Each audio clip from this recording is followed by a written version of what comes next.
In this week's episode of the Game Informer Show, we're going to be unpacking Ghost of Yotei. I love this game. Like, it's just like, there's so many cool things about it. We'll also be discussing the 1.0 launch of Hades 2. On my 40th run of this game, I unlocked a new weapon and then also discovered a new god to get boons from. I was 40 runs in, and it was like completely different than every other run I had done. And we'll be diving into our review of Silent Hill F. Like, I may be more inclined to replay it just to sort of clear the fog, but I also feel like I shouldn't have to do that.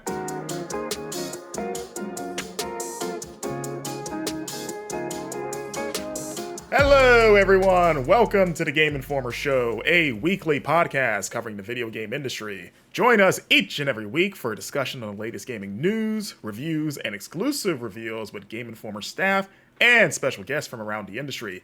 I am your host this week, Marcus Stewart.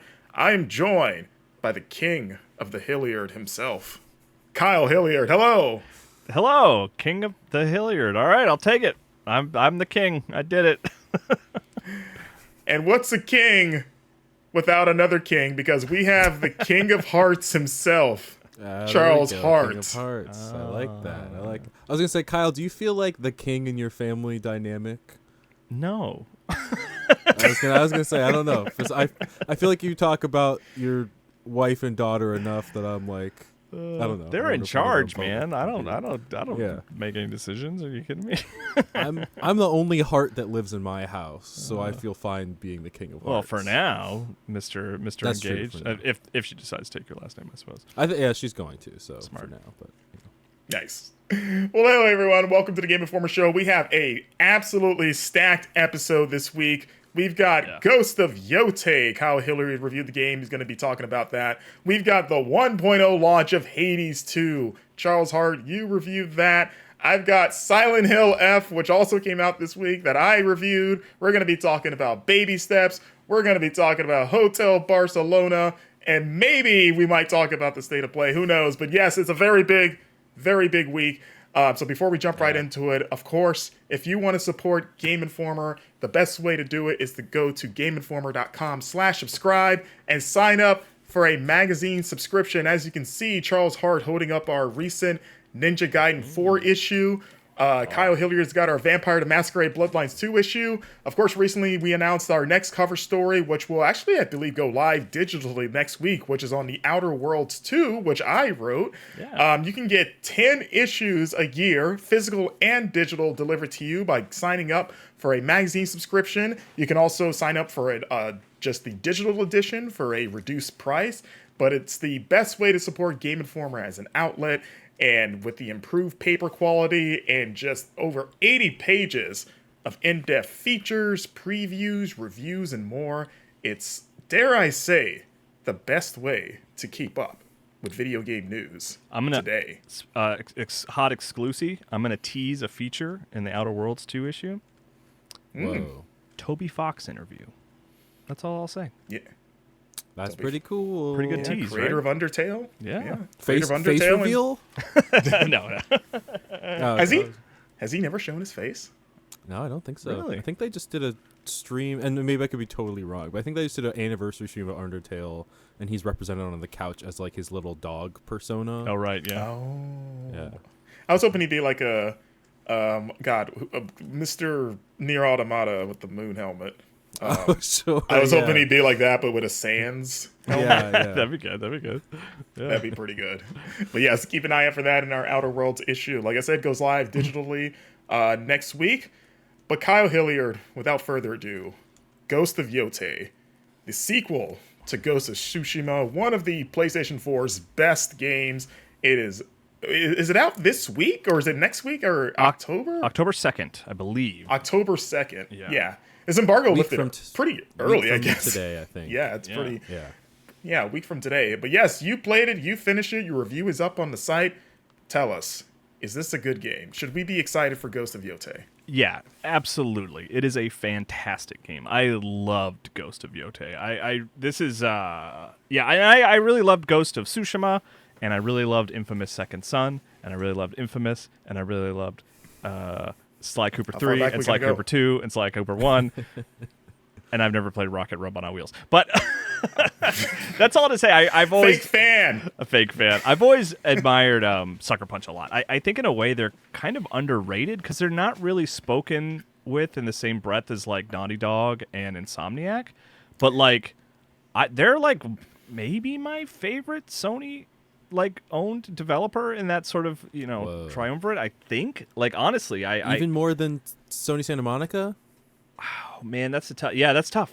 I don't know. They're like I just like I love their games, and like Ghost of Tsushima was my game of the year it came out, and I kind of had high expectations for Ghost of Yotei, and like I loved it. I love this game. Like I don't know if I'm ready to call it my game of the year. Like I think Claire Obscure maybe still takes that title for me for reasons we can get into later in the year.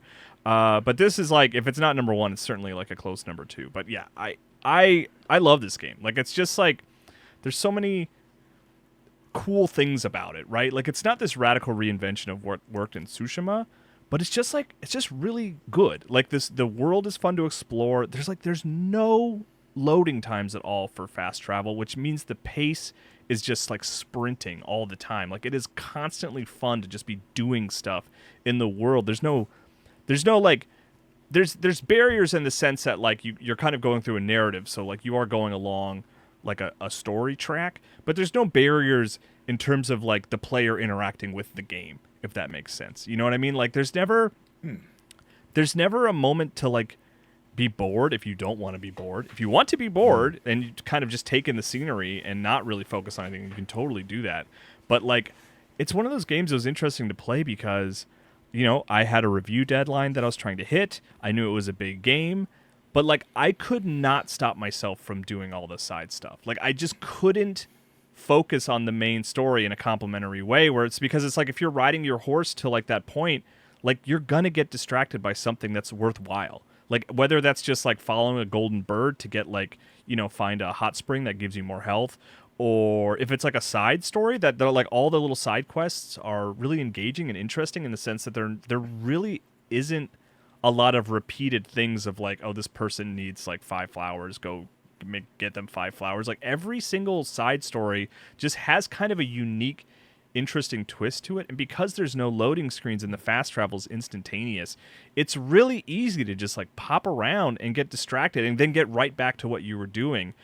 And then on top of all that, like, I think the narrative just really outdoes Tsushima in a big way. Like, I want to ask, because this is set like a couple hundred years after I think it's Ghost 300. of Tsushima. Yeah, 300 years, and you're playing as a new protagonist, Atsu. Yeah.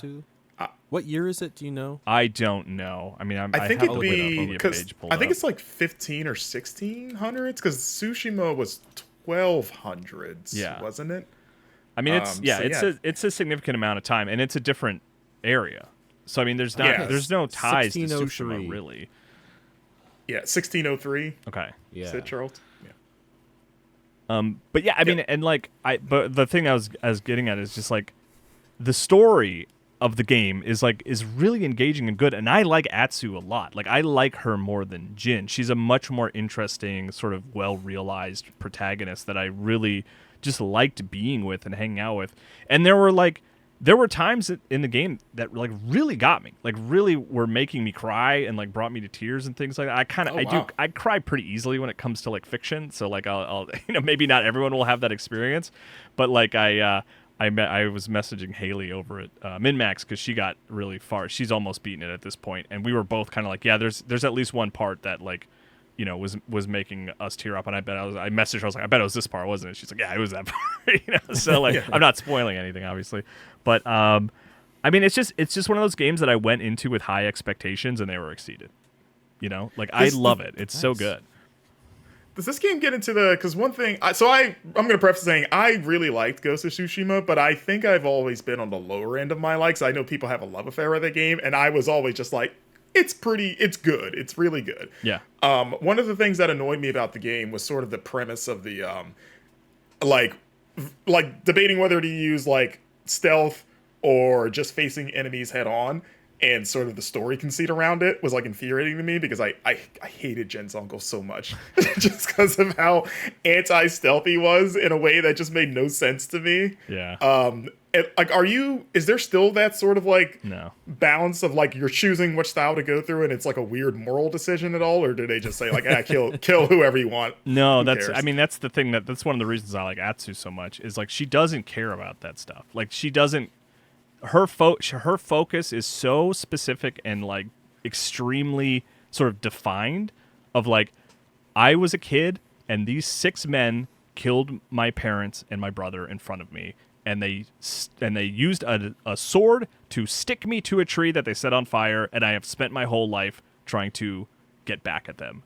And that is like, and she's going to do whatever it takes to do that. Like, she is mad for totally justifiable reasons that I totally believe in the game, because it's so good at like setting you up. Like, because it's not just like the cut, you don't just get a cutscene flashback. Like, they've talked about this before, right? Like, you actually go into the past and you get to live, see her family and what her life was like before this incident. And then you get to live through that incident as well, like, by literally playing as young Atsu. So, like, she's so focused on this singular goal that it's, like, as a narrative and also it's, like, a video game sort of premise, it's, like, great. Because it's like, I know exactly why she needs to do this, and I totally understand why she needs to do this, and I'm going to help her do it, and I'm going to do whatever it takes to get results. Which was kind of like, in the narrative of Tsushima, that was kind of the thing. It was like, Jin's uncle kept being like, you can't do it this way, and Jin would like point behind him and be like, yeah, but like, it's working. Like, what do you want from me? Yeah, also, they don't play, like, Jin's uncle was basically the main villain as far as I was concerned. Of like, you're just enabling the murder of your people by being so stubborn. Is she a samurai or a ninja? Like, she's an Onryo. Like, she's a ghost, Marcus. Okay. I mean, where does that land exactly? I mean, she's a mercenary. She's a samurai, basically, Yeah. I didn't know if this counted in the year of the ninjas, if she was like closer to a shinobi. It does. In the world of Ghost of Tsushima, Jin is kind of the original ninja. Like, he was the first one to kind of decide to do this and become a proper ninja, if that makes sense. And like Jin, Atsu kind of like toes the line between. She has ninja abilities. You could call her a ninja, and you wouldn't be offending anybody. But she's basically a mercenary samurai. Is kind of like the best way to find her. She's walking around, with swords and not really being sneaky. But if you want to dress up in all black and be sneaky, you can. That's an option. Nice. Yeah. And you mentioned the side content earlier being better.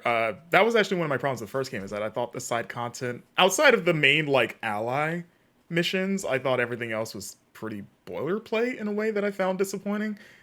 Are you still doing those like big ally missions, like loyalty missions, I guess, for lack of a better term? They're not as defined, but there are a handful of characters that you do sort of go on missions with. There's really only like 2 primary allies, I guess you could say, which is like good. It's like sort of pares it down to just like the really important ones, and those 2 are like really important in interesting ways. Is there a ways. Comedic relief? Not really, actually. I mean, Atsu's pretty funny because she's so brash and just like, like doesn't really care, I guess you could say, and she gets... okay. There's a lot of people who will just be like, oh, a woman. And she'd be like, yeah, and I'm going to kill you in like 5 seconds. So like, let's get through this, which is like a fun dynamic to have, So there's not really like a comic relief character, really, ultimately. It's a pretty dour game. It's not without its light moments. But it takes itself very seriously in an effective way, I would argue. I think it works. Right. And the combat's the same, like switching between the different sword stances and whatnot, or... Yeah, I mean, that's like, I guess you could call it a complaint. If I didn't like Tsushima so much, right? Like, I think like a lot of the mechanics of Tsushima, I think worked really well. I thought the stealth was a lot of fun in Tsushima because it really prioritizes like there's so many stealth games that are very punishing to sort of make the stealth more intense, right? It's like if you get caught, it's over. Where Tsushima and Yotei are very much like, we're gonna make stealth pretty breezy and fun, and if things go wrong, like you're a badass, like you're gonna be fine, and it doesn't feel like you've failed, right? Like I feel like both of the games are pretty good at making you not feel like a failure, even if you don't succeed in being stealthy as you planned, which I like. And by the end of the game, when I'm trying to just like wrap up a few things, I did often just walk into a camp and just basically yell and be like, hey, let's come on, try to fight me. Like I wouldn't even bother doing stealth at a certain point because it's like, and if I'm in the mood for stealth, that's available. But I kind of got sidetracked there. But like it doesn't like radically reinvent anything in Tsushima, right? Like you have different weapons, but that idea, that rock paper scissors idea of like switching between them mid fight is still present and super fun and like cool, and like it's really fun to use like the new weapons to just bash through someone's shield, and stuff like that. And you have new things like you have a gun instead of but alongside like a bow and arrow, like it's not like a radical reinvention. But it's just like iterated on a little bit where it's just improved somewhat. Same with like navigation with the wind, it's like the wind was like one of the most memorable, interesting parts of Tsushima. So like that maintains here and is still very good and very sort of lets you just focus on the world, which looks fantastic. It's a lot of things of like, it is an iterative sequel in a complementary way where I think I can say pretty easily that they improved on everything, right? Maybe not in like massive ways, but it's like the story's better. The main character's more interesting. The combat's smoother. All those things are just like better overall in general. Awesome. It's mentioning the win. Is it surprising to you guys that Ghost of Tsushima was 5 years ago and no other game has ripped that off? The like win mechanic.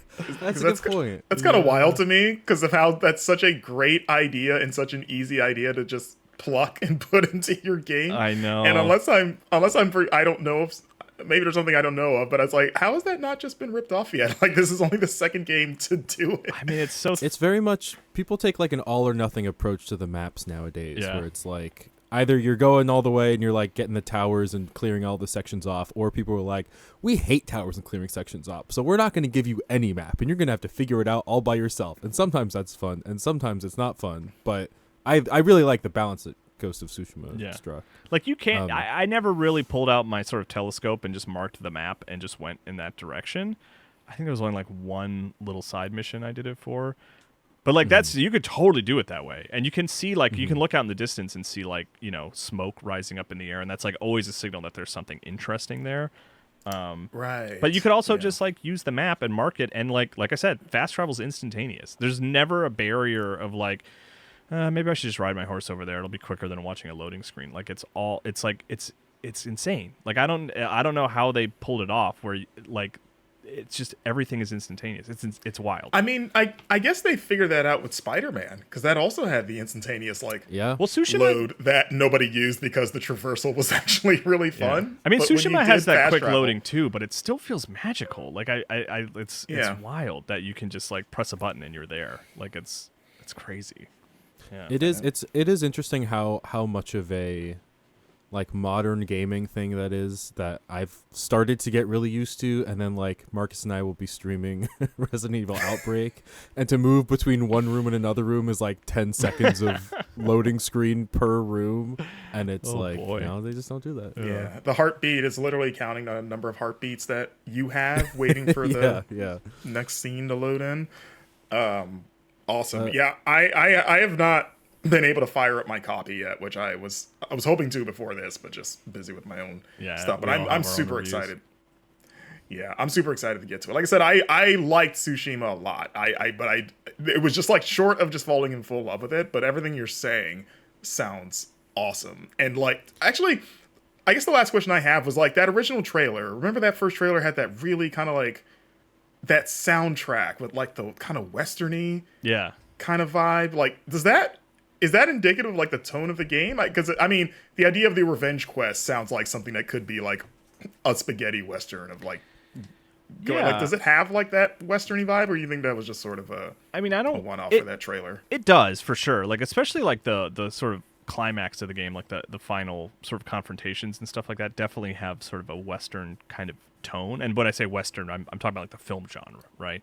Yeah, like cowboys. And they did. Yeah, that is like the I think samurai films are what westerns are kind of based off of. So it is cool to like take it in the old version into the new version. Yeah, and it works well. And then I didn't dig too much into it because I didn't want to not have the sort of proper experience. But the Watanabe mode, is that right? That's Watanabe. I was gonna ask about the director Oh, mode. There's Kurosawa? Kurosawa Well, mode, but there's like a few The others one that I too. was interested in, is Watanabe, which has the he's the anime director who created Cowboy Bebop and more specifically Samurai Champloo, which was like they basically great show that like they basically if you turn that on it makes the soundtrack like was it like chill beats to Does it just add like Nujabes music? Like he was the producer that did the soundtrack for Samurai Champloo. Is it just Nujabes music? Yeah, basically. I'm a big fan of his, so that would actually be incredible to play the game with his music. Yeah, and I turned it on for a little while to do some side quests and stuff, and I was like, I think I kind of want to keep this on. Like you get that just that chill sort of hip hop stuff. Like it's so good. It works so well, and it's like they have like. The combat music, they have the sort of Watanabe version of the combat music. So it's like you could totally keep it on and it would be like a seamless soundtrack. I think maybe some of the cutscenes might go back to like the sort of orchestrated soundtrack, which is like great. Mm-hmm. But I was like really impressed by like the tone that the music change sets for the game. But like then the Kurosawa mode and the other mode, who's the director's name I can't remember off the top of my head. Those I was like less interested in, like I didn't really want to change the whole visual style of the game, but I would definitely recommend turning on Watanabe mode, at least for a little while. I think now that I've beaten the game and I'm going to go and like mop up everything, because this is one of those games that I finished, you guys, I'm sure you've had this before, where you're like, I don't want to not be in this world. I'm not ready to leave Ezo yet. Like that is 100% how I feel. Like I'm just like, I was putting off beating the game for so long, even though I had to for review, because I just didn't want the journey to be over. And like I don't really have, as I get older, like that video game experience kind of becomes rarer and rarer. Like I am very much a like see credits, move on to the next thing, where here like I'm going to look for every excuse to like not be playing Ghost of Yotei. Like I just want to see everything it has to offer, But now that I've seen credits, I'll probably just leave Watanabe mode on all the time because the soundtrack is so cool. I do like, because I remember like probably with like Spider-Man 2 or something, like a game where I'm like, I want to keep playing this and I'm going to just 100% it. If I played it long enough, I do kind of get to the point where I'm like, all right, I'm going to listen to my podcast and just kind of do the busy work of figuring this out. And I like the idea that it's like, you can make it visually audibly interesting that's separate from the other thing. Yeah, that's just cool. I mean, it is, and there is like a lot of Spider-Man in the game in an odd way. Spider-Man's in this game? Not literally, Charles. I'm sorry, I didn't mean to get you so excited. But like just the like, and not tone is the wrong word, but just like the experience of playing it, where Spider-Man and Spider-Man 2 are so like seamless, right? Like there's just like you're just in that world having a great time, and it's like and you're just kind of always upgrading yourself and doing things like this has that kind of gameplay tone, like not like narrative tone or world tone, but just like gameplay tone of just like, yeah, we're gonna let you in here. There's always gonna be something fun to do. You're never gonna not be having fun, whether that's solving a puzzle or like stopping a crime. Like there's always gonna be some cool distraction that you're gonna want to be engaged with, and like you can even skip the little things that maybe you don't want to do, and the loading's instantaneous, so you have no excuse. But yeah, a great game. Like it'll definitely be one that I'll be, pushing for at the end of the year for accolades and talking about a lot. Like this is definitely, like I said, this and Claire for me are like my 1 and 2 for 2025 so far. Metroid Prime 4 still has to be in my hands. We'll see how that goes. That's true.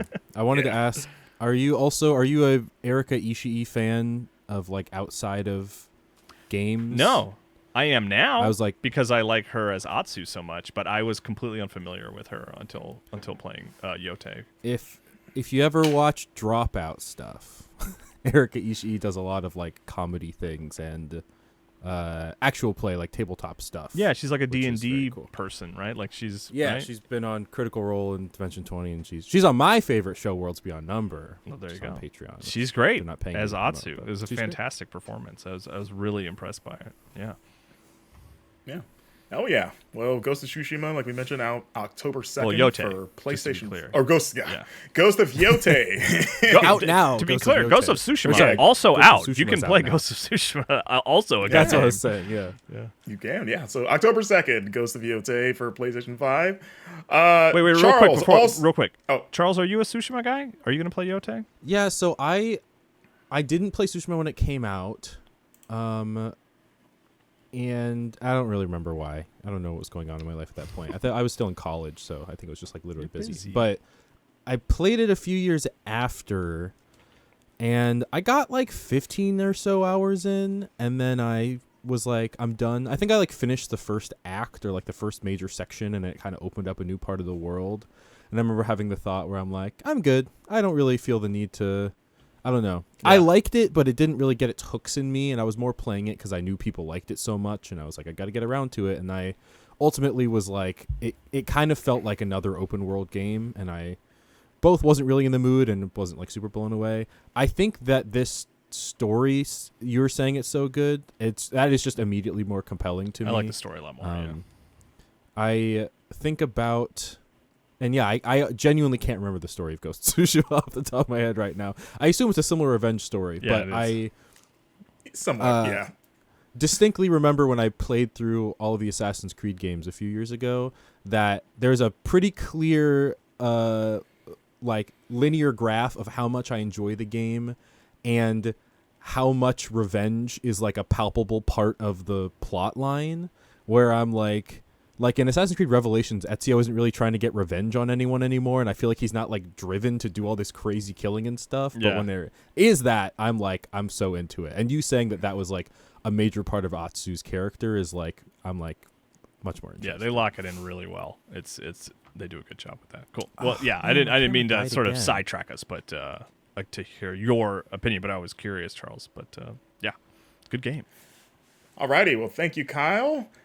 Charles, I'm going to throw it to you now because you have been playing the 1.0 version of Hades 2, which drops this week in a much like in a Hollow Knight Silk Song fashion, out of nowhere, more or less. Supergiant Games announcing just a couple of weeks ago that Hades 2, which went into early access last spring, would be last May, coming out in 1.0.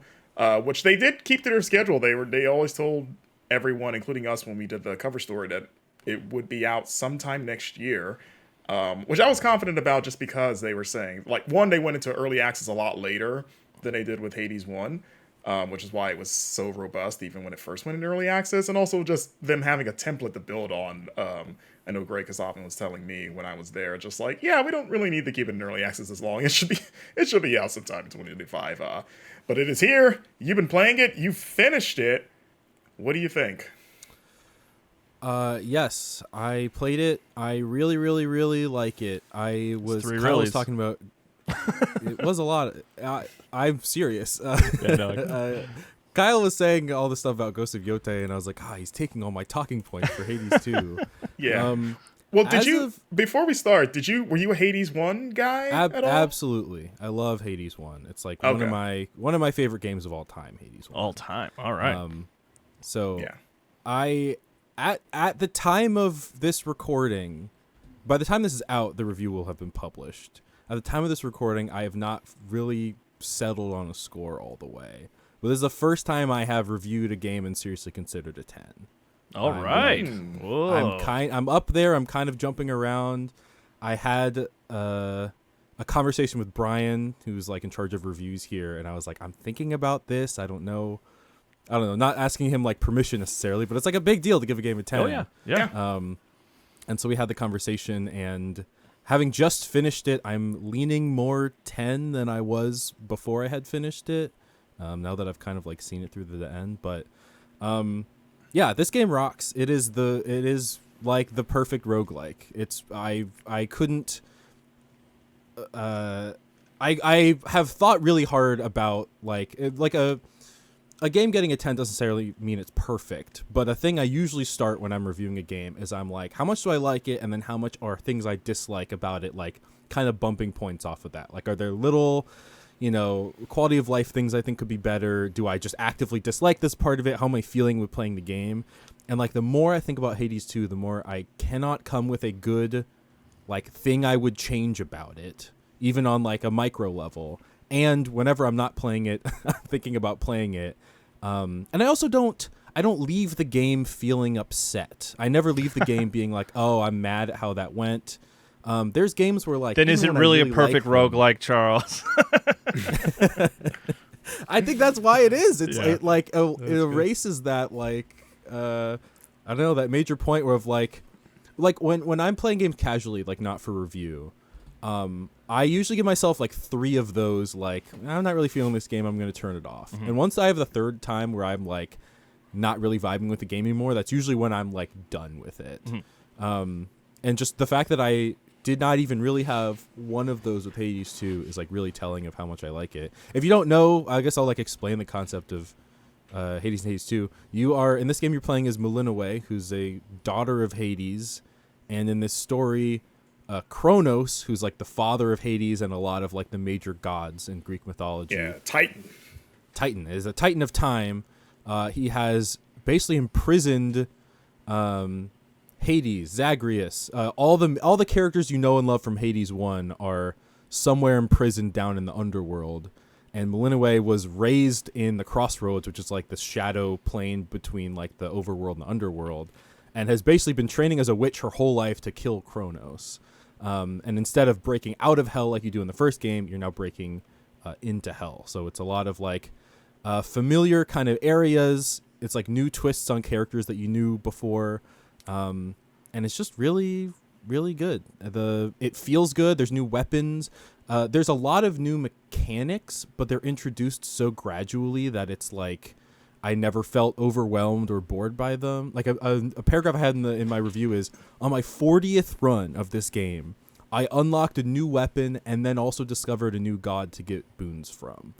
I was 40 runs in, and it was like completely different than every other run I had done. And that last weapon ends up being my favorite weapon, but I already liked the game up until that point. So for it to go that many hours in and be like, here's your new favorite thing, and it will remain your favorite thing, is just bonkers. And it's a game that, like I said, I never left it feeling bad, but it is like such a almost to the point where I'm like, you ever play a game that's so good? Like I feel this way with like Vampire Survivors. I'm like, maybe there's something wrong about video games that is making my brain feel this way. Like maybe this is too good. Where I'm like, sure. Whenever you lose the game, it's like, well, you lost, but now you get to spend all that currency you got on upgrades, and you unlock this new thing, and you can get this new thing, and you're like one thing away from this new thing, so you should probably just start a new run immediately. And it's like everyone feels like that in a way that I'm like, I don't know. They just did it. They made a very, very good game. They nailed it. Yeah, I mean that's incredible to hear. It's like I'm with you in terms of like I adore Hades. I adore Supergiant in general. Like I love all their games, but Hades is easily my favorite of the bunch. It was my game of the year in 2020 when it went 1.0 that year.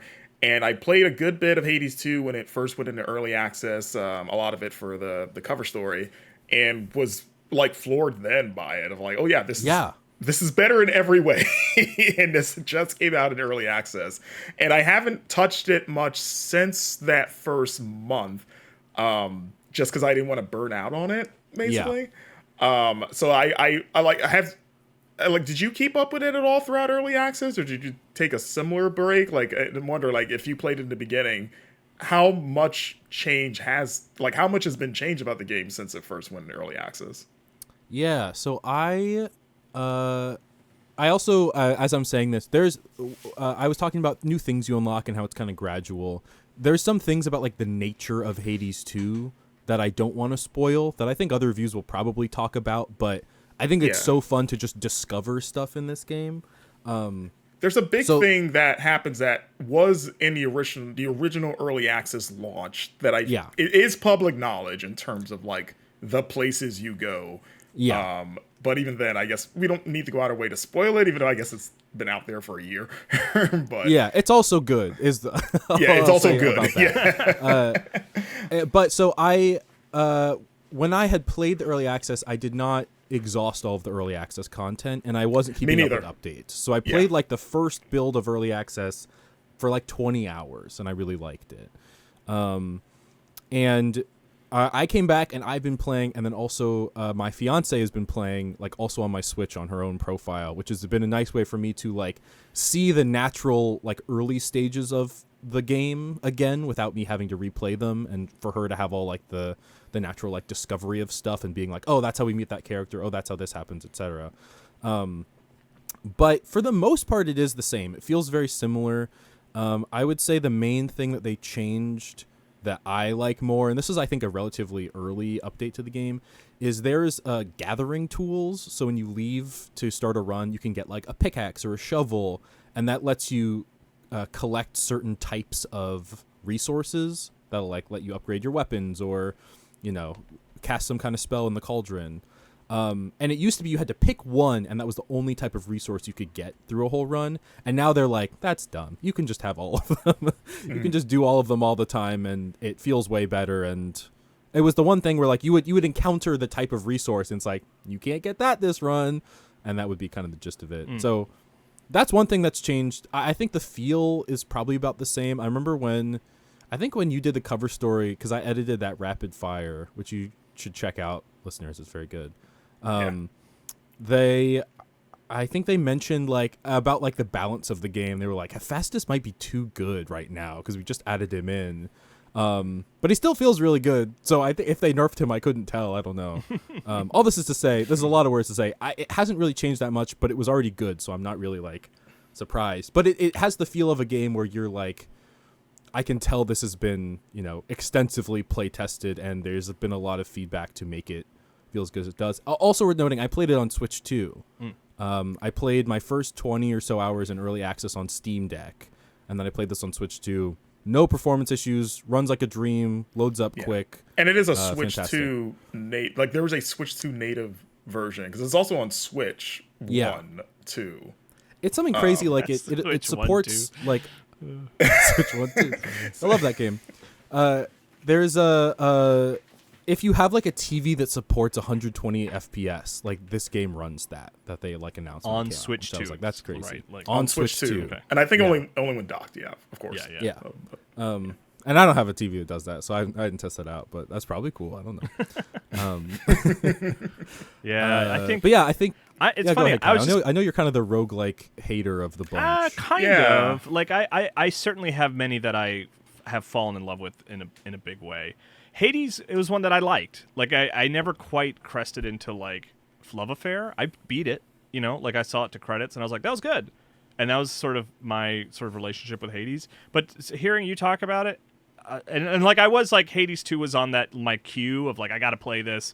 And it's like, am I really going to get around to it? I don't know. Like that's kind of one of those games.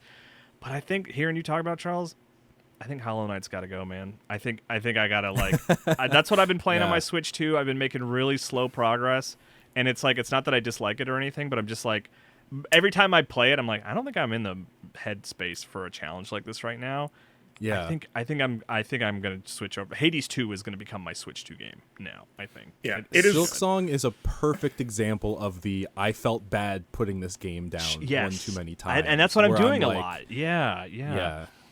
Where I'm like, I just don't like, and once I beat this boss, I think that was the thing, is I went from being mad at one boss to being mad at the next boss, and I never had a moment in between where I'm like, man, I'm so good at Silksong, I'm so satisfied. And we'll talk about this, we'll get to Baby Steps later, which is a game I also reviewed this week, but I think there are just some people that have a much more inherent sense of satisfaction in a game of completing a task where they don't need the game to then reward them for it or to be further incentivized. Like, to have a challenge and complete a challenge is like fun. Mm-hmm. And I feel that way about some things, and it depends on the game and how I feel about the style of game. But to have like an incentive in there makes me want to play it more, obviously. And Hades 2 is like the most, I think the Besties podcast with the McElroys and some Polygon folks, I guess now former Polygon folks, but when Hades 1 came out, Justin McElroy said that I think Hades might be the funnest game of all time. And I think about that all the time. I'm like, you know, I could try to be critical about it. It just is the funnest game. And that's your review headline, right? The funnest game. That's my review headline. The funnest game. Yeah, or I guess this is the funnerest game because it's better. Yeah, funneriest. No, Funneriest. I lost it. We lost. Yeah. But yeah, and the story also is. I was gonna say, you see a lot more of it now that the game is in like a completed state. There's just like more stages that you can reach and stuff. Yeah.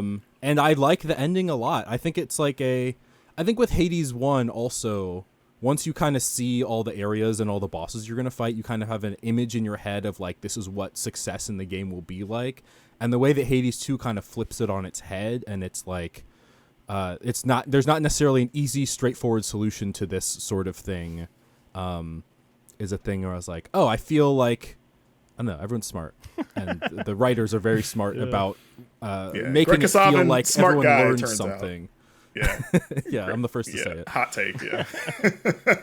Good writer. No, that's exciting. I like to your point about Hollow Knight, it is like delightfully diabolical that those two games launched as close together as they have, because I'm so early in Hollow Knight, and not for a different reason. I've just been tied up with review games. I just haven't had time to, I'm in there too. Yeah, to get back into it. Yeah. Like otherwise I'd be in, because I do like what I've played of it, and I'm a Hollow Knight fan in general. But like now that I have Hades 2 on my Switch 2, as well as the Steam version, which there is cross saves between the two. That's really nice. Which is awesome. Yeah, because I'm gonna just I'm thinking I might just start over from scratch. Because I just kind of want to see the beginning in its completed state now, and I never finished the early access content when it first came out, and also it's an excuse to play more Hades 2. So it's like I think I might just wipe my save and just start from scratch, and then just transfer my data to Switch 2 and just go back and forth between the depending on if I want to lay in bed and play some Hades. They do have multiple save files, I will say. So if you do want to move it over and start it. So what I did, I started a fresh save, and then I was like, I want all my old stuff again. So I went back to my existing save. I do think, like, to this note, I don't know how long it would take to start, because I played the early access version, and I didn't like exhaust all the content of that, but I played about 50 hours to reach the credits, which is a long time. Yeah. And I think if you were better at the game, you would probably do it faster. Not that I was terrible. Once I got Charles, I don't know if you noticed about me. I'm pretty good at video games. You are pretty good at video games, Marcus. You review hard games a lot. You might have heard my name as some sort. You might have seen some arcade leaderboards that said AAA. All of them. That was you? You're every AAA? single one of them is Yep. God, that's sorry. Big reveal, exclusive reveal, guys. Been me this whole time. That's a joke, Marcus, that I'm mad I haven't heard before. That is so funny. Just claiming that you're AAA. That's Marcus's middle name. A for Marcus, A for Stuart. There's an A in there, and whatever. Yeah, is there an A in your middle name, Marcus? My middle name does have 2 A's or 3 A's. If 4? Anyone would know, I think it would be you, what Marcus. Is your name? Are you asking us? Well, I have two middle names that are hyphenated. So it's Jamal Lamar. So there are 4 A's total in there. Whoa, you're like the GTA 6 of people. So many A's in your name. Highly anticipated, and people expect more of me than I could probably deliver. But somehow you always live up to those expectations, Marcus. Somehow. Awesome. Yes. So yeah, Hades 2, everyone. Keep an eye out on GameInformer.com for Charles's full review. See if it got that coveted 10 or not. We'll see. Yeah. I'm super stoked to play this game. Moving on to yet another big game that came out this week, Silent Hill F, the new mainline entry in a Silent Hill series, the first one in like over 13 years. Because we stopped getting Silent Hill games for a long time, and then we got the very good Silent Hill 2 remake last year, and we've gotten like smaller side projects in that time, like that free the short message game, and then that streaming one that nobody liked. I don't remember what that one was called. I looked at a list on, I think it was Resetera had like a list according to Metacritic of the I don't remember where the list was sourced from. But that Silent Hill streaming game was like at the bottom. Like people really did not like that game at all. Do you think it's like objectively the worst Silent Hill game? Have you seen it, Marcus? I Like any saw second of this clips, game? but like very little bits of it. I didn't. Like, I think it's not like any long form. I mean, version the of other it. competitor, not to like go down and like let's talk about the cool Silent Hill game that you generally liked, but like there was also that Vita twin stick shooter, which was like pretty rough too. Yeah, I forgot what that one was called. Yeah. So did literally yeah. everyone in the universe, Marcus. But I want to hear about Silent Hill F, which is like for me my next. I've quote unquote finished Yotei. That is what I want to play next. Is on if I'm playing on console, I'm playing Silent Hill F. If I'm playing on my Switch 2, which is also a console, I'm playing Hades 2 starting today. Yeah. You know, have you ever, I'm sure you guys have had this as fellow games reviewers, where there's certain games sometimes where you're almost more interested and excited to see what other people think about it than your own opinion of it.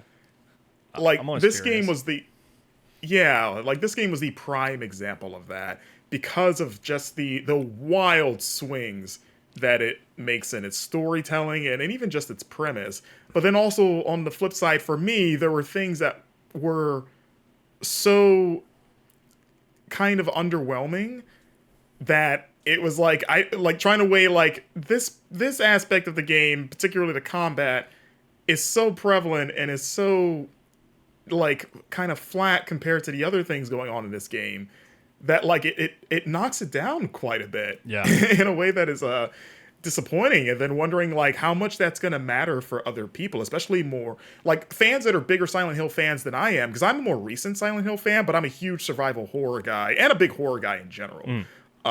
You know, like I've played Silent Hill 2, the original Silent Hill 2. I've not played the remake yet, but I played that last year, and then Kyle, we did our Silent Hill Super Replay. Yeah, that was like my full first playthrough of the original. My first playthrough of the original, yeah. Yeah, so because I was on that, I've seen the entirety of Silent Hill 1, and seen that story, and I played, PT, if we want to count that, and I played the short message last year. So I'm getting on the Silent Hill bandwagon, and all of that is to say that what's nice about Silent Hill F is that it is incredibly newcomer friendly because it is so divorced from I don't even know if you say canon, because my understanding is that the Silent Hill series is kind of all over the place in terms of like how much does the canon matter outside of, at least as far as I know, Silent Hill 1 and 3 being kind of direct, having a direct lineage. Yeah, But 2 is its own thing. Yeah. Yeah, and the rest of them are, like I said, pretty standalone. So you can come into Silent Hill F as like, this can be your first Silent Hill, and I think it's a totally fine and respectable entry. So it's set in 1960s Japan. It's in this rural village. You play as this teenage girl named Hinako who lives in an abusive household because her dad is kind of a monster. Her mom is subservient to him, so she resents her mom for allowing it to happen, hates her dad, only loves her older sister, but she has since moved out to get married. And sort of like she's carrying all this baggage, a lot of it dealing with gender roles of the time.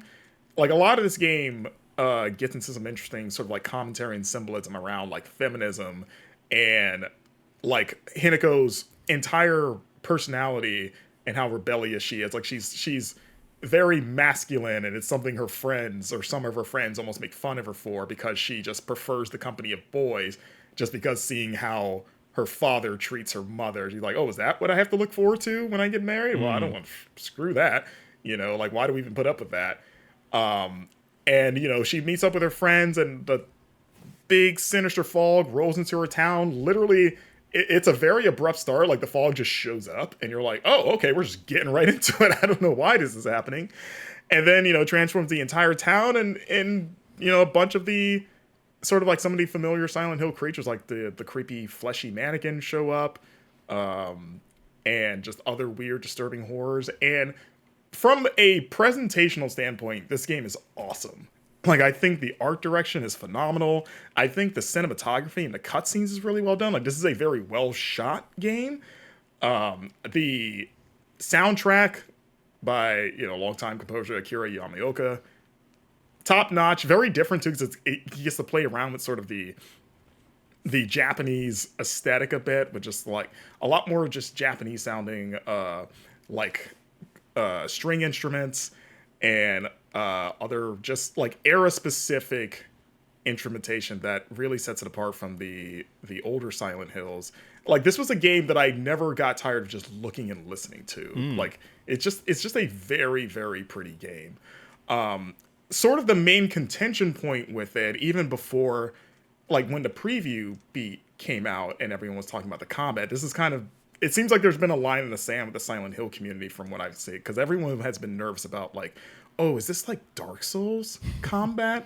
Just because it's such a reliance, like, it's melee only, you don't use guns, and everything you do is dictated by a stamina meter, which in of itself does not automatically make it a Souls-like, but I think because it's such an oversaturated genre at this point. Yeah, that challenge plus stamina just feels Soulsy, kind of, Yeah. And like, I'm gonna just reiterate again, this is not a Souls-like game. You're not like losing experience and going to collect them, and even the enemies are not overly difficult depending on the difficulty you choose, which I'll get into in a second. But it is like weighty, it's deliberate in a way that I actually like. I think it fits the character, because Hinako is this teenage girl who's not a teenage fighter, or a trained fighter, excuse me. And it is just a bunch of her just swinging for the fences and just bashing these monsters that are coming at her. And like, I think it feels good, and I think managing the stamina, at least on the difficulty I played, was totally fine. And also, like, it makes battles feel a little bit more interesting and more like a fight, because one, the level design in this village is a lot more narrow and claustrophobic. One of the problems I had with when I played OG Silent Hill 2, even watching just the older games, is that when you get into the open world of Silent Hill, a lot of the monsters, you can just so easily just bypass them that they're not even scary. Yeah. Because the streets are so wide. Like, you're like on the opposite side of the screen, and this thing's like shambling by, and you're just like, all right. Yeah, it's like real life, right? You're like, you know what? I'm going to go to the other side of the street if there's another person there. Yeah, exactly. I don't know. This person. Yeah. Whereas in this game, they funnel you into threats. Like, there's like this tiny alleyway, and there's like a weird creature at the end. You're like, well, got to go through them. And, you can either fight them or you can dodge through them. You've got this kind of like perfect dodge that you can use to evade threats.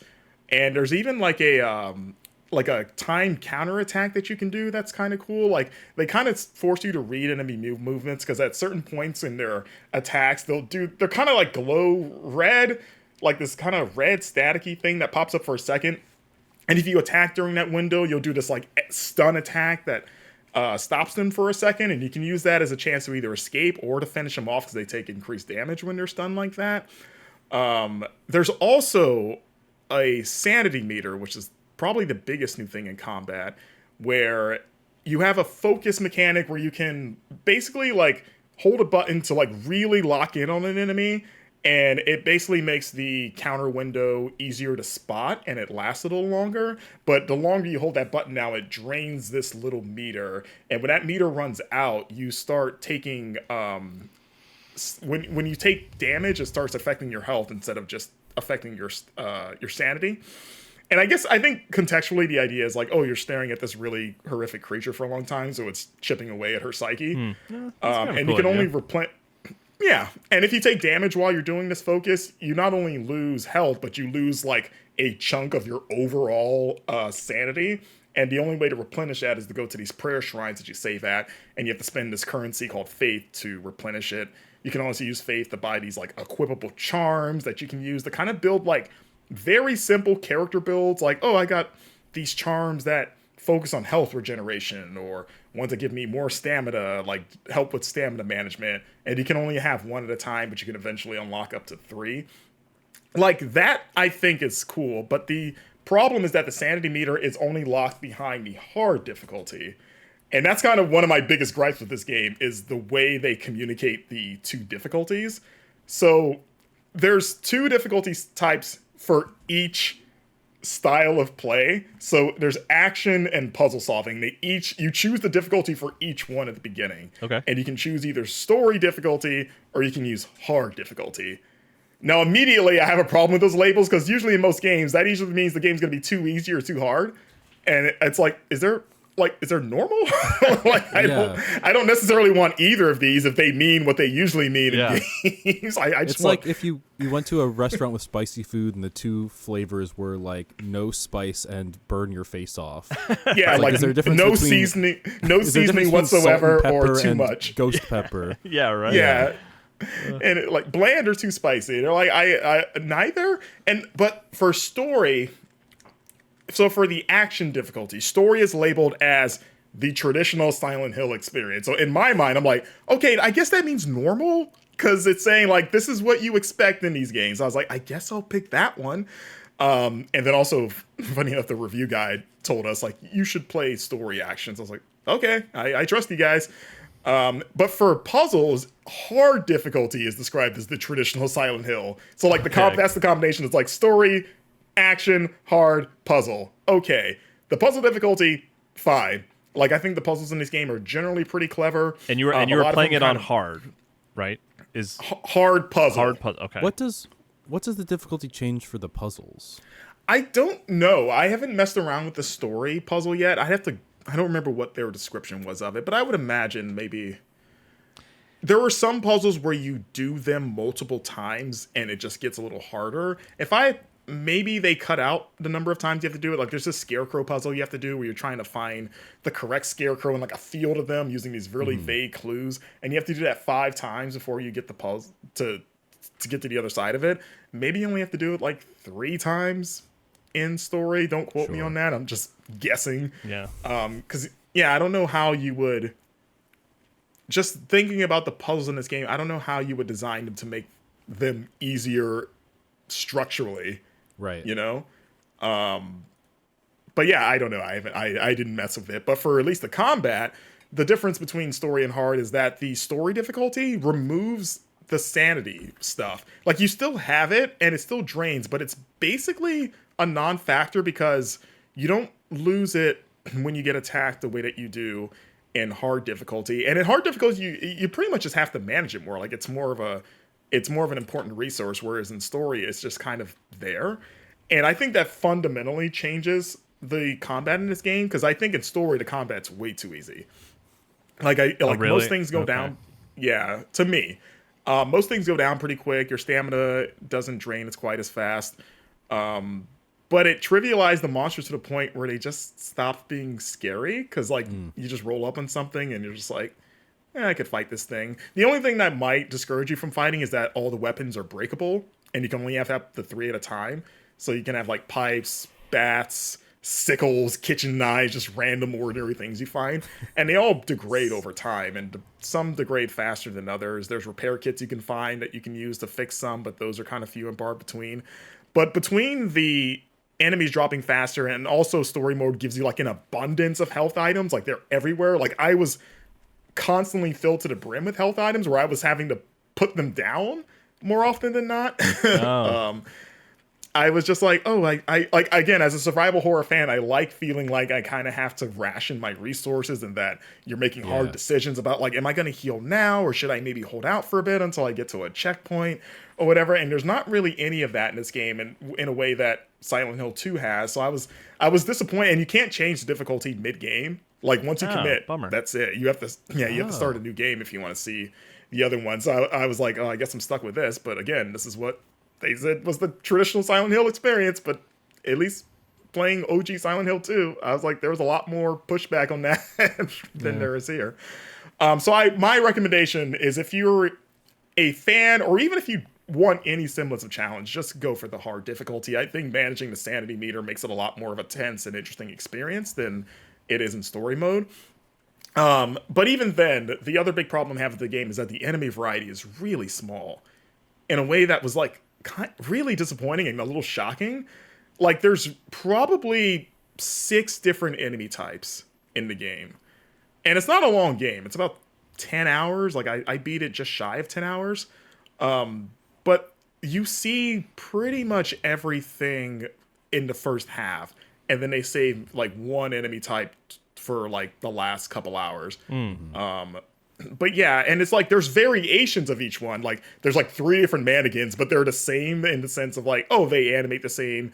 they just hit harder. Like one of them just covered in more of those weird flowers, and then one of them is a little more otherworldly, but it's like, it's a mannequin. You know what they're going to do pretty much. And that's the case for pretty much all the enemy types. And that was another thing that kind of dulled the scares. Like, I like to be scared in games. Like, I think it's fair if I'm playing a horror game. I would really love it if you scared the crap out of me. And in the early hours of Silent Hill, it's like, oh, when you don't know what to expect, things are creepy and tense. But then after the first few hours, you start running into the same things over and over. And so I stopped dreading what was coming around a corner. Like, there's so many times they set things up where you're like hearing things in distance or like a weird groan, and you're like, oh man, what could that be? And then to be this thing that I've seen like 50 times, you're like, oh, well, yeah, of course it is. I guess there really isn't anything else. So I that was just a letdown for me. Like, it just became, it was just diminishing returns over time. And I would almost get frustrated because the sound design is so good that it felt like, okay, this has to be something different. This sounds crazy up ahead. And then it'd be this other thing that I've seen. It's like, damn it. Like, stop making me think you have new stuff. The only exception are like, there's a very small handful of like proper boss battles that are pretty cool, like design wise and just like challenge wise. Like they're like more interesting tests of the combat. So like the reason I'm knocking it so much is that combat is so prevalent in this game. Like this game is it emphasizes combat a lot. There are straight up moments where you're like like they lock you into a combat encounter where you're fighting like little waves of enemies as they're coming at you. And even some of the level design were like, yeah, you could dodge certain enemies, but a lot of times it's better to just kill them so that you can focus on like puzzle solving. Like, it's a little hard to just leave them roaming around, so you almost feel like you're encouraged to be like, just get rid of them. Especially when you're inside of interiors, like there's like a middle school you explore at one point. So it was just like, if the combat was, if it was less one note, this game would have scored higher with me. I gave it a 7.5 out of 10 overall, by the way. But the story stuff is better, but it's also, this is one of those times where sometimes I feel like, I don't know if you guys feel the same, like discussing a narrative in a review can be really tricky sometimes. Because like everything in a game is subjective, but narrative can kind of be the most subjective, especially for a game that is intentionally trying to go for like, you know, it's intentionally unclear. It's sort of like meant to, like, you're supposed to read between the lines, or it's going for like symbolism and metaphors and all that good stuff to try to, instead of telling things more directly, which is fine. But I also think you're kind of at the mercy of like, am I just dumb? Do I not just get what they were laying down there? You know? And then you're like, am I the problem or is it them? Like, am I just not grasping this because of me? And I think this game has a lot of that. Without getting into specifics, there are moments in the story where you're kind of, Hinako is sort of like grappling with her identity and sort of her sense of reality in a way that about midway through, for me specifically, it kind of lost me. I'm like, wait, okay, I thought I was on track, and now I'm kind of like, wait, what? Like, when are we now? And is she the same Hinako? What is happening? Like, it's like, it was confusing in a way that's like wasn't engaging, right? Because there is a line where it's like sometimes that ambiguity can be like kind of get you into this strange dream-like zone, right? Yeah. But it just wasn't, you're saying it just wasn't quite doing that in this instance? Not for me. And this was one where once I posted my review, I was checking out other outlets' reviews, because again, just super curious to see where it's going to land. Because this game overall, like, scored really well. Like, I'm on the lower end of the review spectrum, like, which is great for the game.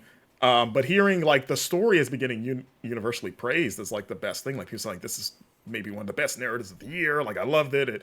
It did this and that. And again, I don't know if you guys have ever felt this when you're sort of like reading other people's impressions and you're just almost like, man, I wish I had that experience. Oh yeah, it's like, it was Alan Wake 2 for me, Marcus. I've been there. Another horror. I guess horror that happens with horror. I guess you know. Yeah, like you almost feel like you're outside the party house, looking through the window as everyone's doing cartwheels for this story, and going like, maybe it just went over my head. I don't know, but I was just like, oh, it's cool. But like by the end, like the final cutscene, I literally was just like, what? Like I audibly said, what? like what happened? Like I don't understand. Like I just felt like nothing. I just felt confused. So, like, and I don't know if you're supposed to replay it multiple times to get it. There are multiple endings to the game in traditional Silent Hill fashion, but the first time you play through it, you get a canonical ending that everybody sees, and the optional endings only open up in New Game Plus, to where your actions will dictate where the conclusion lands. There's like 5 of them, and one of them's the UFO ending, the like silly ending that's been in other Silent Hill games. But this isn't like a Nier Automata situation where like the fact that you're supposed to replay the game is like built into the narrative. Like it literally is like, you beat the game, here is New Game Plus, you can play it again with all your stuff, and who knows, maybe you'll get a different ending. So it's like fans are going to replay this game no matter what, because that's just what you do with Silent Hill, because you want to see all the different like permutations of the ending. But at the same time, it's like, I feel like if you can't get me the first time, which is like the majority of players are probably going to play this once, and because that's just, statistically, that's just how it goes. And it's like, if I'm the first go around, I'm just kind of like, huh? Like, what? Yeah. Like, what was that? And it's like, I may be more inclined to replay it just to sort of clear the fog, but I also feel like I shouldn't have to do that. Sure. Yeah. Yeah. Yeah. I try to remind myself when I'm in like situations where I'm like, I don't know, like not getting the story. Yeah. Am I not smart enough for this game? I'm like objectively speaking, as like when our job is reviewing games, compared to like other game reviewers, it's kind of hard to say, but compared to like the general public, it's like I do play more games than most people. Yes. And I do experience more game stories than most people.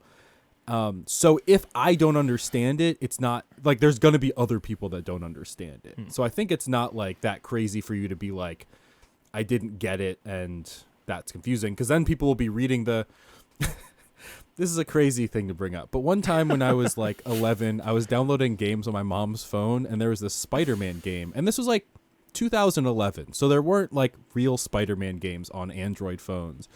And all the reviews were like, I love this game. This is really great. 5 out of 5 stars. And one of the like 30 reviews was like, guys, do not buy this game. It is in Spanish. You can't change the language away from Spanish. I can't understand the game. And I was like, I'm going to download the game and it'll be fine. And the game was in Spanish. All the reviews were in English, but the whole time the game was in Spanish. So it is nice because like someone's going to play this game and be like, I have no idea what's going on. And we'll read the Game Informer review and be like, okay, this other person also didn't know what's going on.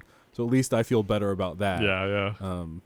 Yeah. It's like I paid attention, I swear. Yeah. And there are moments in the story that I think hit. There's one moment midway where like something really wild happens, and there's one particular scene that I think could be a moment of the year contender for just the sheer brutality and like shock of it. But yeah, I just wish I was able to take away what other people seem to be taking away from it, I guess, is ultimately. Yeah. And again, and then you wonder like whose job is that, I guess. I guess ultimately it's their job. But I guess they did fulfill that for those people, maybe just not for me. But that is all to say, like, overall, like, I think this is it is a fun, enjoyable Silent Hill game. Like, it is a good survival horror game. Like, my misgivings aside, like, it takes some really fun leaps with the franchise that I think are admirable. Like, it's not just them sort of like diving into the well again of what worked in like Silent Hill 2. Like the swings, even if they don't always hit, I respect, you know? Yeah. And yeah, it's sounds like a game with a lot of big swings, from the combat to the story. Combat because the weapons, it sounds like swinging a lot of blunt. Yeah, you swing a lot of blunt objects that take your stamina. Yeah. But yeah, Silent Hill F, you can check out my full review. It's on the website, 7.5 out of 10. Like I said, Kyle, when you started, when you finish on, I want to talk to you so much about this game. Yeah, I'm excited to play it because it's like, you also like, it seems like the right length for Silent Hill, right? About 10 hours or so, give or take. Yeah. Yeah, which I think people I've seen are bummed by. I'm not too, like, I've always been a firm believer that horror games should be on the shorter end. Yeah. To maintain their kind of like scares and momentum. Yeah. But I do think this one, again, going back to the story stuff, maybe because by halfway I was kind of like, what is happening? Like, it starts ramping up to its big conclusion pretty, like, around, like, hour 6 or 7, where, like, it feels like we're already building to the crescendo. It's like, are we really winding this down already? Because the combat still felt like the same as it had in the first couple hours, that I thought, surely we're going to start seeing some, like, later game enemies or some, like, big surprises. And, again, there is a big mid-game thing that happens that changes the combat dramatically, but it's temporary. But outside of that, it's like, oh, I'm still engaging with this game in the same way I had in the beginning. So that's probably fed into my disbelief of like, oh, we're wrapping up. Oh, okay. But yeah, it's I almost want to say polarizing game, but at the same time, I think more people seem to like it than are a little more down on it than me. So maybe it's not so polarizing. Still counts. Yeah, Silent Hill should just be an outlier. polarizing, to be fair. It's just like, it's supposed to be like a weird, ambiguous, like hard to parse, like, what did I just experience? Like, that's what I want from Silent Hill, kind of, to a certain degree. So I'm still. It makes it a more interesting. Yeah. Yeah, it definitely makes it a more interesting game for sure. Yeah. But yeah, Silent Hill F out today. Also out this week is Baby Steps. Charles. Goo gaga. Another horror game, according to Charles. It freaking felt like it, man. I reviewed Baby Steps. This is a game. By the way, Charles, from after a reading your few review, I just people. want to say I'm sorry that you had to review Baby Steps. It's okay. You get to review Hades. I did get to review Hades, so it was all. I mean, imagine reviewing Baby Steps and the whole time you have Hades downloaded on your Switch too, and you're like, no. I know I could be playing Hades too. I might have a similar experience with a game I'll talk about after this. Yeah. So this is developed by Maxi Botch, Gabe Kutzillo or Kutzio, I don't know how you pronounce it, and Bennett Foddy. Bennett Foddy being the ones whose touch you can feel the most. He's known for Getting Over It and Quap. And then Maxi and Steps. Gabe were the minds behind Ape Out, which Okay, Foddy okay. also worked on. Okay, well there you go. Ape Out Yeah, 2. great game. Love Ape Out. So it's a game where you control this guy and you walk him 1 foot at a time, and it's a physics-based game, and it is difficult. And the whole point is that it's hard, and this goofy guy is gonna fall down constantly, trying to do like the most basic tasks. And it starts off being like, ho, but you can't walk up this path without slipping and falling in the mud. And by the ending, it's like doing this elaborate balancing on this, like, there's one part that's inside of a like massive sand castle, and sand is a texture. The textures of the ground are really important. Sand is very slippery, so if you misstep even a little bit, or you walk too slowly or too quickly, you're just going to slip and slide all the way back to the bottom. You have to do it over and over again. It is what I would classify as a rage bait game. It is supposed to be frustrating and make you angry. So it's hard to review that kind of thing, because I'm like, I hate this. But Yeah, it's like intentionally supposed to be difficult. Or like not difficult, but like It did what it set out to do. It is supposed to be difficult. Right? yeah, like Yeah. it's supposed to be hard to play and push against you in a way that would be considered bad in a game where that was not the intent. Yeah. Yeah.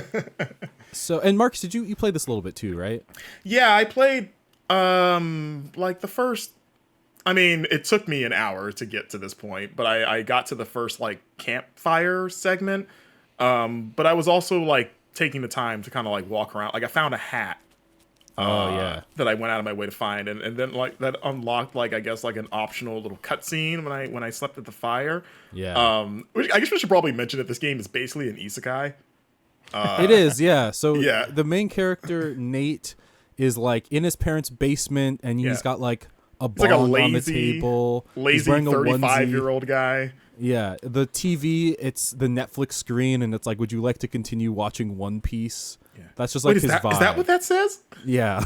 Oh, I didn't. I saw it said something. I didn't realize it straight up said One It literally does say He's One Piece. zoned That's out. hilarious. It does, That's so yeah. funny. He's zoned out watching One Piece. And then, like, he just kind of blinks, and all of a sudden he's in this, like, big puddle of water. He just falls in this random cave.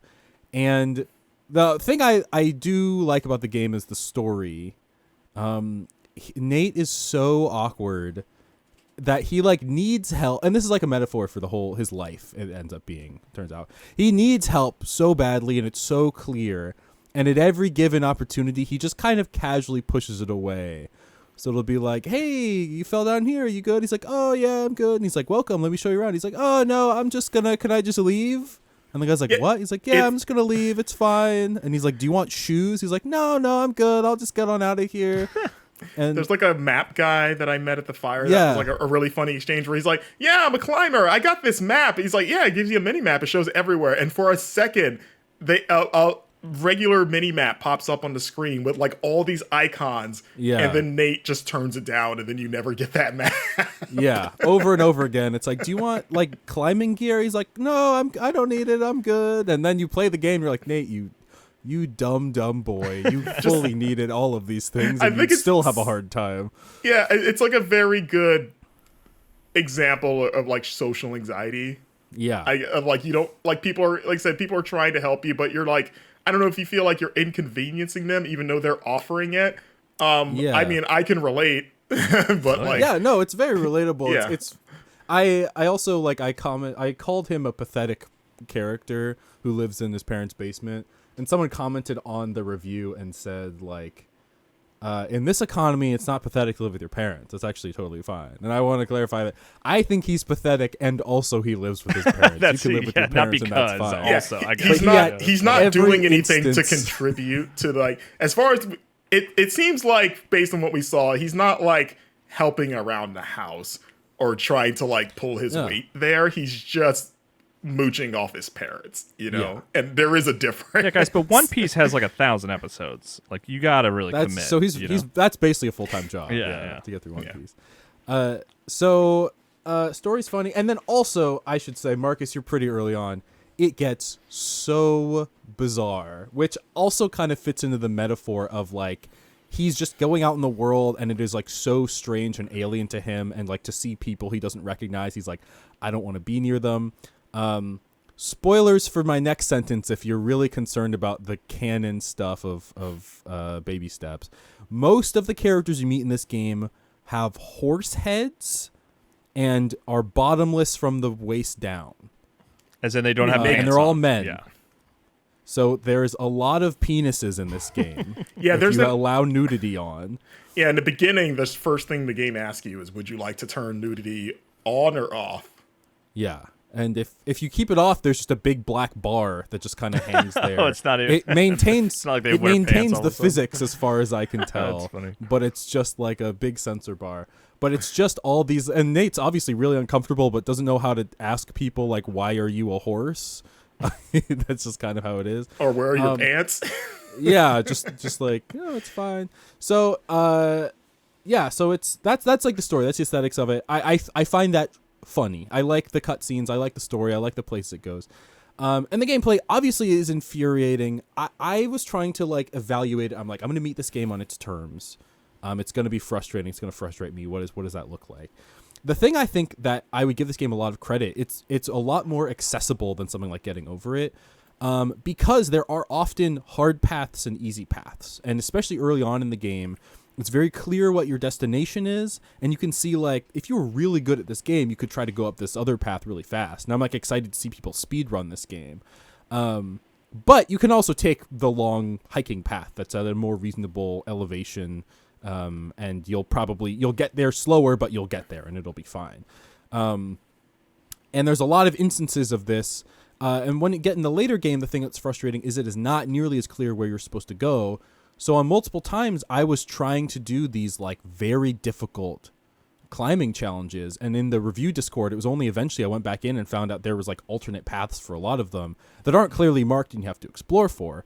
But again, it's a game where you're climbing up a mountain this whole time. If you mess up a step and you fall, you could set yourself back a really long time. And depending on whether or not you're like good enough to climb back up immediately again, like there were times I fell way back down and then I fell down again and I was like set back like 2 hours because I was doing this. Jeez. So it's hard to have a open world structure where you're punished for exploring, because then how are you ever going to find the quote unquote easier paths or the challenges or whatever? You just have to be really determined.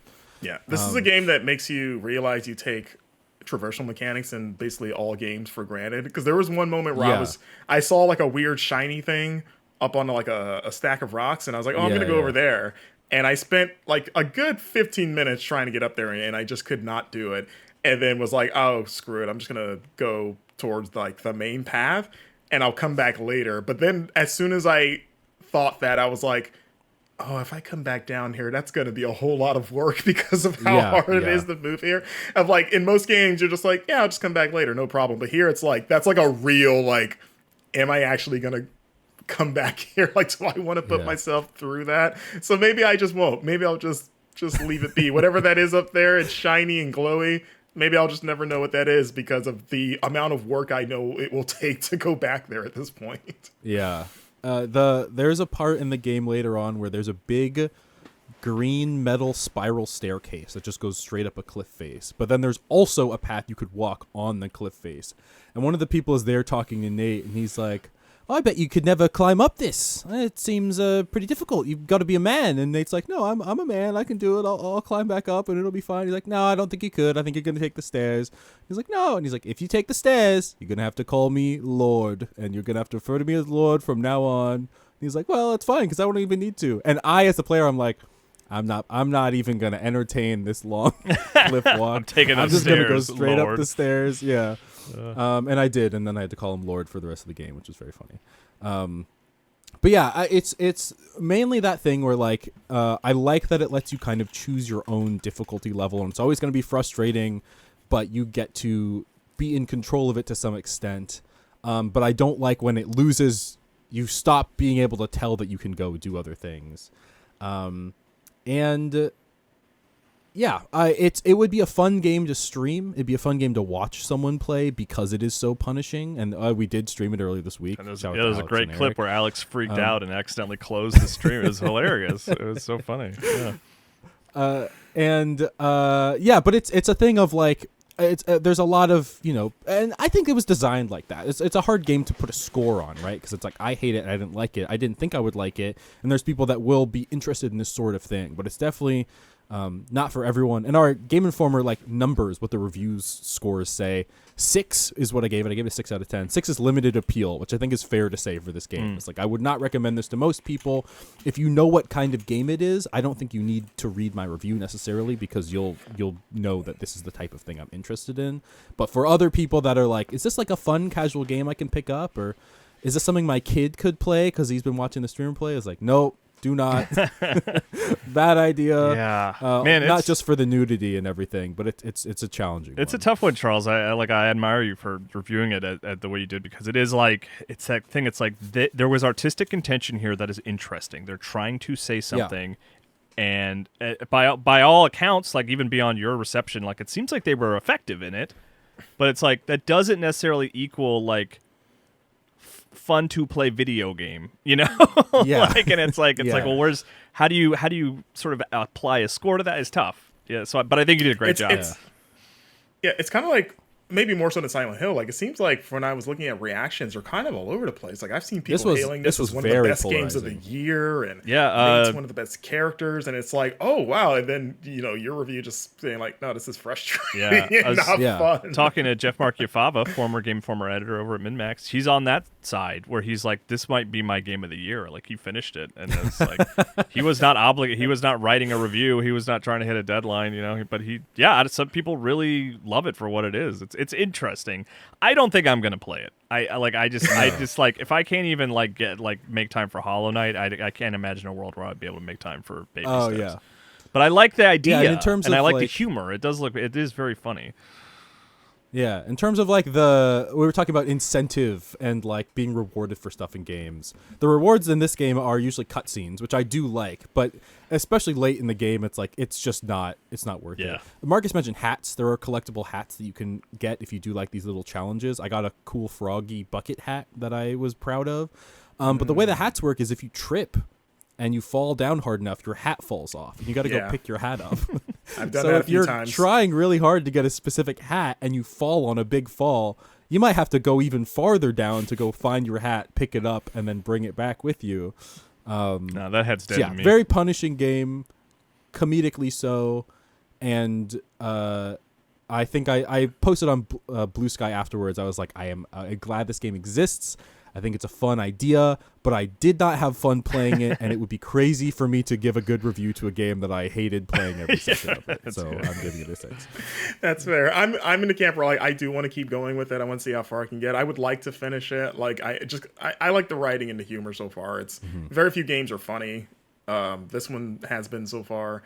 But yeah, I like hearing your description of the later game stuff does give me pause. Hey, I can also help you be like, if you're like, hey, where do I even go here? I can be like, this is the thing you do not have to do. There is the hardest climb in the game that I spent genuinely 5 hours on. I was just watching. God. I had Arrow on Netflix in the background, just grinding away at this point, trying to hit the embargo, taking me forever. And then later went in the review thing, and they're like, oh, you can actually take this other path, and then the end of the game is right there. Like, I was so close the whole time, but I was doing this one climb that I thought was like the big finale, and it was like unnecessary, actually. Yeah. Yeah. So, baby steps. Yeah. Out now. All right. Last game we'll talk about is Hotel Barcelona, a action side-scrolling roguelike made by Swery, best known as the creator of Deadly Premonition, and Suda51 of Grasshopper, best known for No More Heroes, and he's got a new game coming out next year called Romeo is a Dead Man, I believe it's called. I was about to say Romeo Must Die, but that's like a Jet Li movie, isn't it? I legit had to stop myself from saying Romeo Must Die. I always think of that movie when I hear about the Suda game. Yeah. Anyway, this is one I've been curious about because I'm always...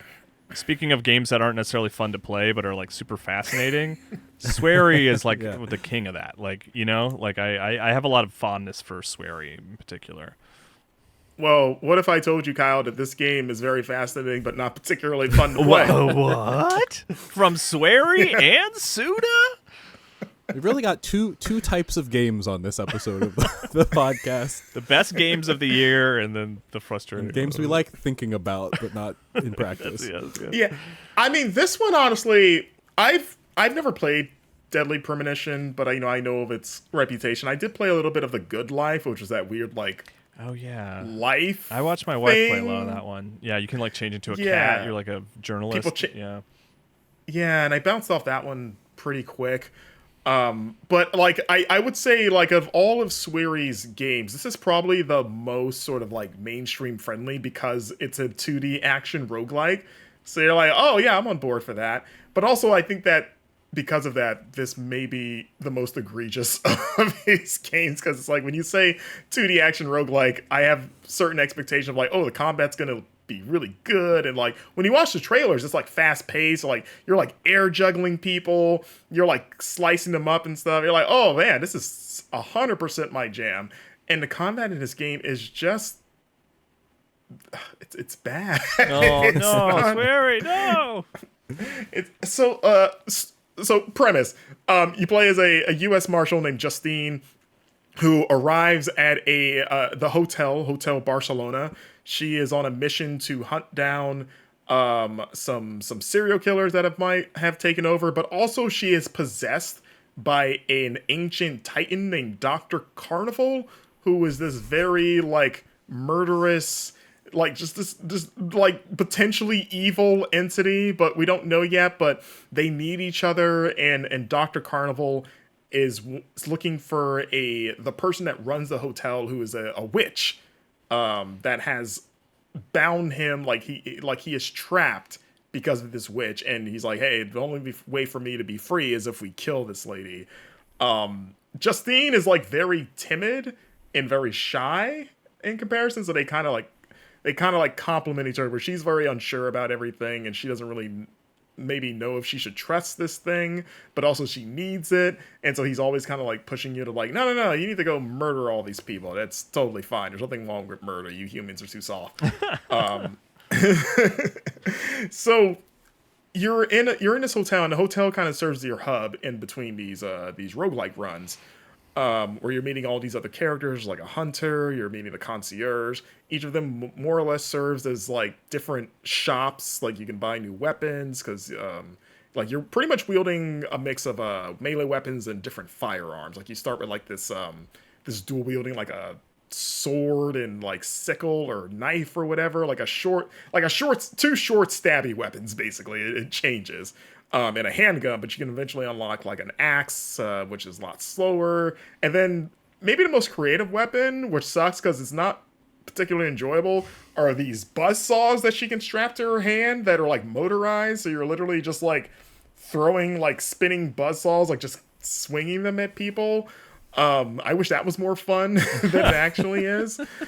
So I've just stuck. As fun as it sounds. It's because it looks and sounds pretty cool, but it's like, ooh, this doesn't feel great. And then you're just going on runs throughout different areas around the hotel grounds. Like the first area is like in this lake it's very much like almost a parody of Camp Crystal Lake from Friday the 13th, or like like a little God, I don't remember what the second one was because I only ran through it once and beat it. It's like a little shack or somewhere. But basically, you're running through and trying to get to a boss at the end. And kind of like roguelikes like Hades, there's different doors that you're going through to get to the next section, but every door grants like a different sort of perk. Like some of them replenish your health, some of them make you attack faster, some of them give you movement boost. And you can choose, as a 2D game, they're like scattered all over parts of the level. So you can kind of decide how long you want to stay at a level to seek out the door that has the perk that you want in that moment. Or like if you find the first door that has what you need, you can end a level like immediately. But even if you stay in a level for the duration, you're not there for long because everything is on a timer, like between like a minute and 2 minutes, depending on the level.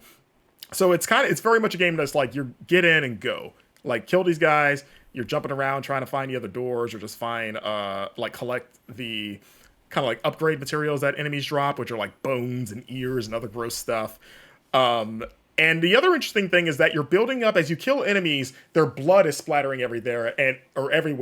And as blood splatters on you, you build up this like meter that when it's full, you get this big special attack that is tied to your weapon of choice.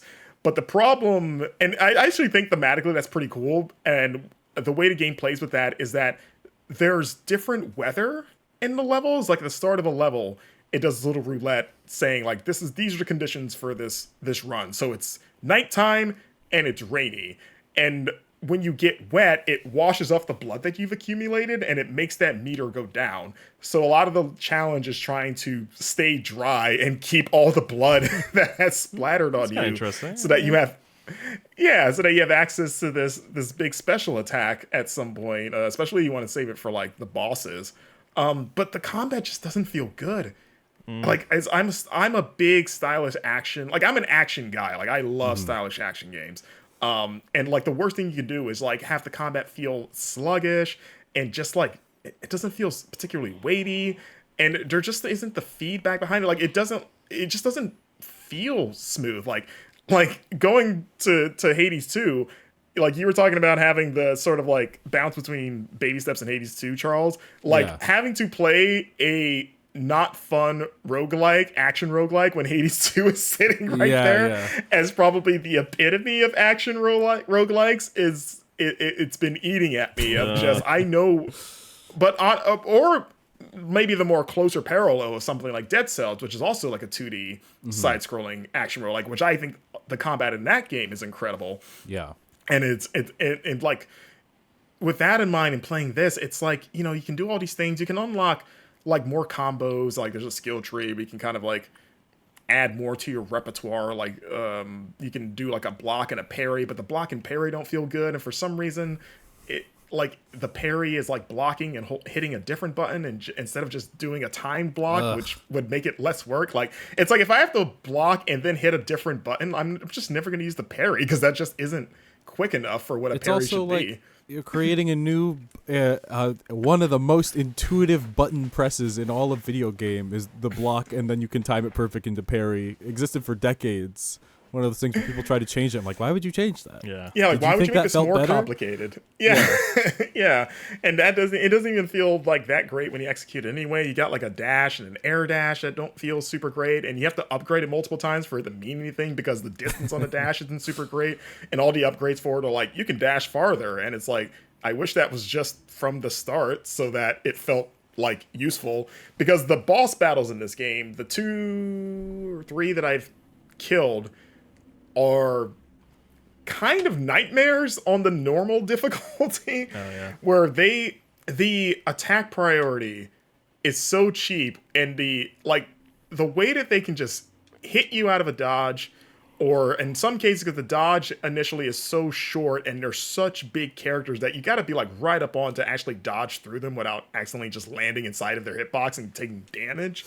Yeah. And then also the most egregious thing is that they can just stun lock you into oblivion. Like if you get knocked on the ground and they follow up with attack and she doesn't get up quick enough, then you'll just like take like 3 hits in succession and she goes down pretty quick in normal, to the point where right now I've dropped it to easy, which easy doesn't, as far as I can tell, it doesn't really change the difficulty of the enemies. It just gives you more retries, because when you fail, unless you find these special like retry tickets, you start the run from the beginning. You go back to the hotel, which is where you can do your upgrades and spend your currency, because when you start a new run, all the currency you have left over gets reset to 0. So they're like, try to unlock as many things as you can so you don't waste it. But at least on easy, they kind of give you 3 retries so you can stay in the stage without having to go back to the beginning. So I've been playing through that, especially since I've played enough of the combat to be like, this isn't fun. I just want to see the story stuff, which has been more interesting than the combat. Like sort of the mystery of like, who is this witch? Like, why does the Titan want to like what did he do to get trapped? Like, who was actually the bad guy here? And then also like Justine's backstory gradually being unfolded, like they do the Hades thing of every time you go back to the hotel, you talk to your NPCs and they have new things to say, and the story kind of progresses from there. Like that stuff I'm a little bit more interested in, even if there's some really weird and dumb stuff in the ways that it's like, some of it's like fun and some of it's just like, why? Like the opening cutscene, you meet a guy, this isn't a spoiler because he's gone like immediately, but you meet you're like driving a car and you've got a hitchhiker, like this lady who is just like really promiscuous. And then in the passenger seat is this soldier that was initially going to do the job that you wind up doing. And he's basically a more extreme version of PC Principal from South Park, where he's like threatening to shoot everyone in the car for saying anything he perceived as being like like a knock against diversity or like or something.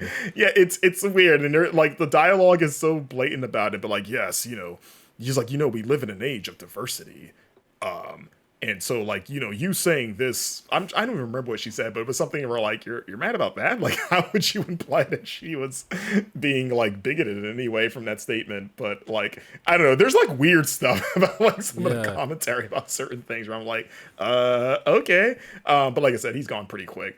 Yeah, it's I guess it's a Swery and a Suda51 game of like, yeah, thematically and like narratively, there's some interesting things here, but like, I dread starting another run, honestly. Yeah. Like, even unlocking new things to make it easier of like, okay, I got new combos, or I got more health, so I won't die as quickly, but I'm not like looking forward to going through these levels, and like, I just want to, I'm at the point where like, I just want to get through it, see the story stuff, and just get through these bosses. Like, it's just, yeah, it's just not fun. Yeah. It's not fun to play.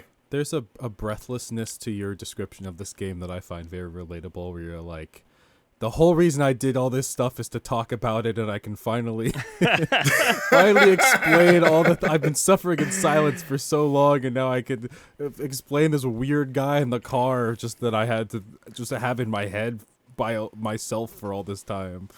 Yeah. But yeah, like I said, it's out tomorrow at the time of recording on the 26th. But yeah, Hotel Barcelona, everyone. It's a game. It's a game. I mean, it's sweary, man. That's like the headline for every review of a sweary game. He's like, it's a game.